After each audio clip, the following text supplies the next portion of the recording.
Shalom warga kerajaan. Saat ini kita akan belajar bersama-sama untuk mengetahui apa itu sesungguhnya hikmat. Menurut Kamus Besar Bahasa Indonesia KBBI, di dalam kamus dikatakan bahwa hikmat adalah kebijakan, kearifan, atau kebijaksanaan.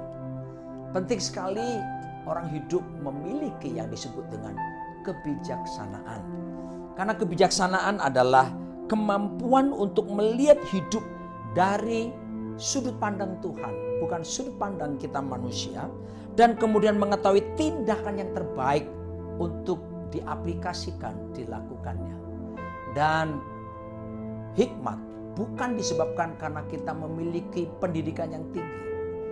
Sebab ada begitu banyak ahli-ahli, mereka yang memiliki gelar profesor, doktor, atau apapun, tapi mereka tidak hidup di dalam hikmat yang Tuhan inginkan. Ada profesor, ada ahli paru-paru, tapi terlibat dengan rokok.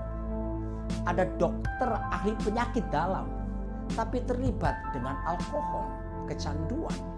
Dan itu bukan hikmat.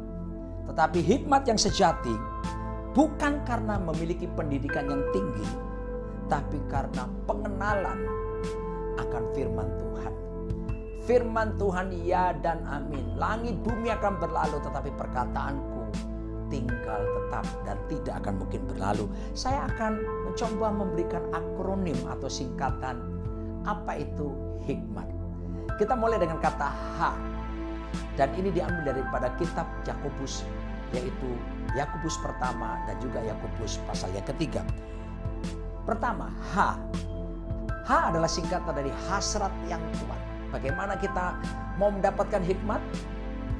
Alkitab mengatakan dalam Yakobus 1 ayat 5, tetapi apabila di antara kamu ada yang kekurangan hikmat, hendaklah ia memintakannya kepada Allah, yang memberikan kepada semua orang dengan murah hati dan dengan tidak membangkit-bangkit, maka hal itu akan diberikan kepadanya. Harus memiliki hasrat yang kuat, ya. Ada kerinduan untuk minta kepada Tuhan. Yesus pernah berkata kepada murid-muridnya, "You have not because you ask not." Kamu tidak punya karena kamu tidak minta. Berapa banyak kita seringkali membutuhkan hikmat dalam perjalanan hidup kita di dunia ini. Maka Alkitab mengajar kita miliki hasrat yang kuat. Minta itu kepada Tuhan, sang sumber hikmat. Saya percaya kalau Tuhan mengatakan firman-Nya supaya kita meminta, kalau kita minta sesuai dengan firman dan meminta hikmat adalah sesuai dengan kehendak-Nya, saya yakin kita tidak akan pernah menjadi orang bodoh lagi. Tapi kita akan menjadi orang-orang yang disebut orang yang berhikmat. Karena kita memiliki hasrat yang kuat untuk minta pimpinan Tuhan. Dalam setiap keputusan kita ambil, hikmat Tuhan diberikan kepada kita. Lalu kemudian setelah hasrat yang kuat, kita akan melihat lagi tentang I-nya. I adalah iman yang teguh. Dalam Yakobus 1 ayat 6 berkata demikian, hendaklah ia memintanya dalam iman dan sama sekali jangan bimbang. Sebab orang yang bimbang sama dengan gelombang laut yang diombang-ambingkan kian kemari oleh angin. Orang yang demikian janganlah mengira bahwa ia akan menerima sesuatu dari Tuhan. Sebab orang yang mendua hati, dipsukos dalam kata aslinya, tidak akan tenang dalam hidupnya. Saudara lihat itu. Yang berikutnya, iman yang teguh. Iman yang teguh gimana? Yang tidak mudah menyerah. Yang meyakini bahwa apa yang kita minta dalam Tuhan. Sebab kata iman, pistis, keyakinan yang sungguh-sungguh. Kita harus percaya kalau kita minta itu sesuai dengan firman Tuhan, maka kita harus minta dengan teguh, keyakinan teguh bahwa kita akan menerima hikmat yang daripada Tuhan. Jangan ada kebimbangan. Sebab Tuhan berkata bimbang, orang bimbang, mendua hati, gak akan pernah dapat apa-apa di dalam kehidupannya. Dan orang yang mendua hati itu adalah orang-orang yang saudaraku yang tidak punya memiliki prinsip yang teguh di dalam dirinya. Dan makanya Alkitab selalu mengajarkan, katakan ya di atas ya, katakan tidak di atas tidak. Sebab selebihnya itu adalah dosa. Itu adalah orang-orang yang berisi dengan kebimbangan dan tidak akan mendapatkan apa-apa. Sebab itu mari kita lihat bagaimana kalau air dicurahkan terus di atas sebuah batu, maka batu tersebut akan berlubang. Ketika Anda punya iman yang teguh, tidak mudah menyerah, maka saya yakin hikmat akan diberikan Tuhan kepada kita.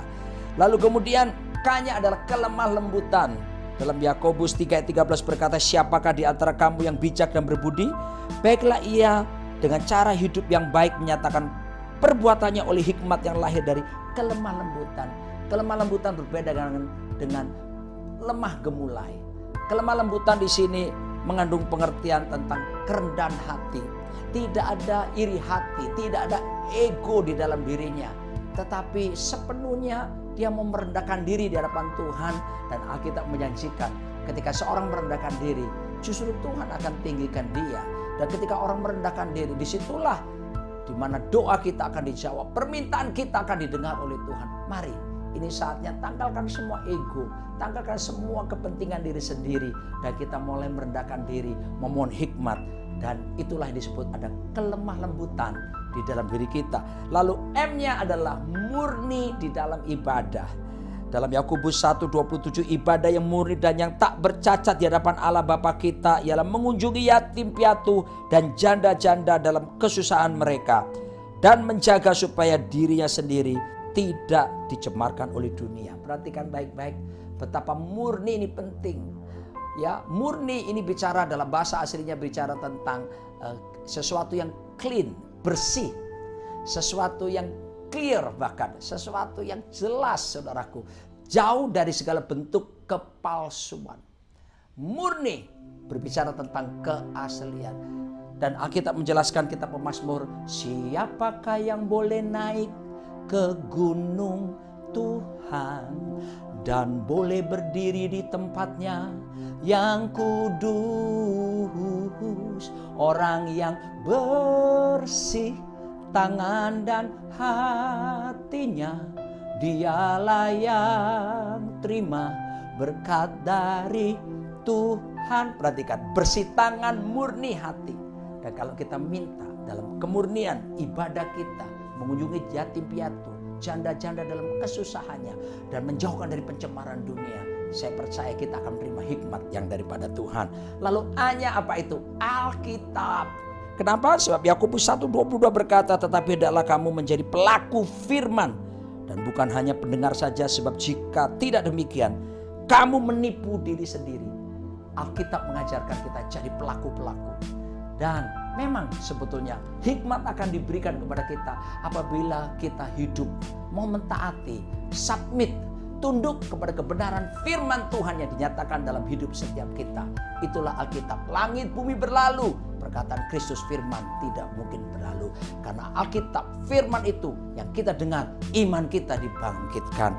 Dan yang terakhir adalah T, takut akan Tuhan. Dan Amsal berkata, Amsal 1 ayat 7, takut akan Tuhan adalah permulaan pengetahuan, tetapi orang bodoh menghina hikmat dan didikan. Amsal 9 ayat 10, permulaan hikmat ialah takut akan Tuhan, dan mengenal yang Maha Kudus adalah pengertian. Takut Tuhan adalah kesediaan untuk dikoreksi oleh Tuhan setiap waktu. Bukankah itu ada dalam sistem pemerintahan kerajaan Allah, di mana mengizinkan Yesus, pengaruhnya dinyatakan dalam kita, di antara kita dan bersama kita. No space for sin, tidak ada ruang buat dosa lagi. Berapa banyak di antara kita yang berkata, Tuhan penuhi saya dengan hikmat-Mu. Mari saya akan berdoa kepada saudara, saya yakin Tuhan akan menyediakan hikmat bagi setiap kita. Tuhan, hamba berdoa bagi setiap kami yang hari ini merasakan kekurangan hikmat. Seperti perjanjian-Mu, kami minta kepadamu supaya dengan hikmat ini, selaras dengan kebenaran firman-Mu, kami menjadi jawaban bagi dunia ini. Kami diberi karunia untuk menimbang dan memutuskan dengan benar sesuai dengan kehendak-Mu. Dalam nama Yesus,